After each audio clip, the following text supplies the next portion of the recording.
À Villers-Cotterêts, nous retrouvons Pascal Bourgault qui est en direct avec nous. Bonjour Pascal.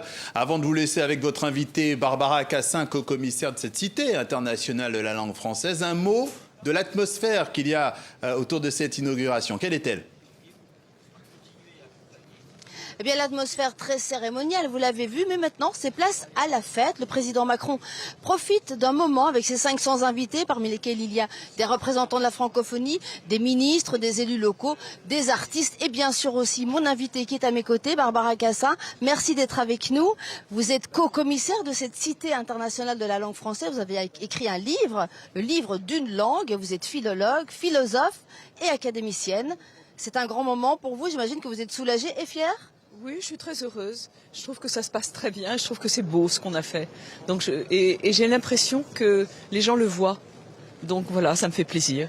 Vous savez, je n'ai pas écrit un livre. J'ai fait un catalogue par rapport à ce parcours permanent qui s'appelle « Le livre d'une langue » parce que le français est une langue parmi d'autres.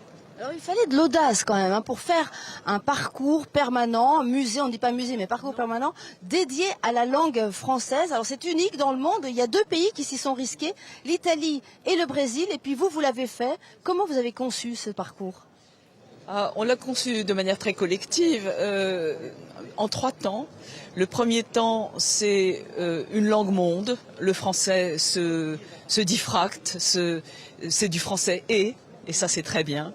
Le deuxième temps, c'est la manière dont le français s'invente continuellement, donc une invention continue.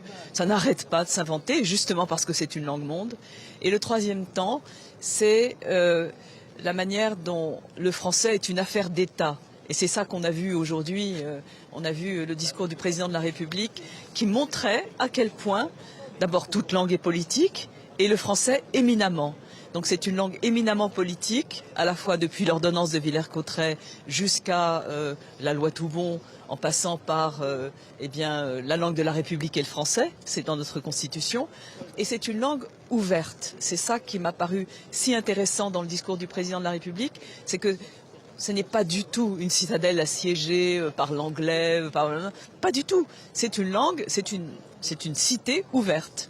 Alors justement, français, langue, affaire d'État, depuis ici, l'édit qui est signé ici à Villers-Cotterêts par François Ier en 1539, mais ce n'est pas le cas dans tous les pays francophones, puisque dans certains pays, notamment en Afrique, la langue est synonyme de colonisation, et vous avez traité ce thème également dans le parcours. Et bien sûr, la langue française a fait les pires choses.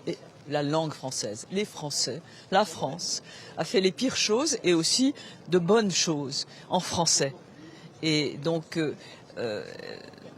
on sait que le français est un butin de guerre. Bon, c'est-à-dire que le français colonial peut se retourner et devenir plutôt dans le genre bien fait, c'est-à-dire capable. Langue de communication, langue de culture commune, et ça c'est bien. Et je crois que on l'a montré, en particulier avec lors d'une interview qui est montrée là de Souleymane Bachir Diagne, qui est un grand ami sénégalais, mais qui au fond me disait je ne sais pas, je suis pas sûre de savoir quelle est ma langue maternelle. Magnifique. En tout cas, on va découvrir maintenant ce parcours puisque la Cité internationale de la langue française est ouverte au public. Elle peut se visiter à partir de maintenant.